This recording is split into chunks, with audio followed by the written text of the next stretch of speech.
UAE,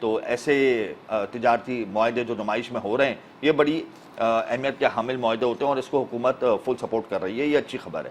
اب میں آ رہا ہوں بری خبروں پر۔ تاریخ میں پہلی بار تنخواہ دار طبقے نے وزیر اعظم پاکستان اور وزیر خزانہ کو خط لکھ دیا اور کہا ہے کہ جو ٹیکس عائد کیا گیا ہے سیلری کلاس پر بھاری بھرکم، جو تاریخ میں سے پہلے کبھی نہیں دیکھا ہے، اس کے اوپر نظر ثانی کریں، ٹیکس سلیب کو بہتر کریں، ٹیکس سلیب کو کم کریں۔ جو سال میں 6 لاکھ تنخواہ کماتا ہے اس کا ایک سلیب مقرر کیا حکومت نے، اس سلیب کو بڑھا کر 12 لاکھ پہ لے جائیں، یعنی ماہانہ جو 1 لاکھ روپے کماتا ہے اس کے اوپر ٹیکس عائد کیا جائے۔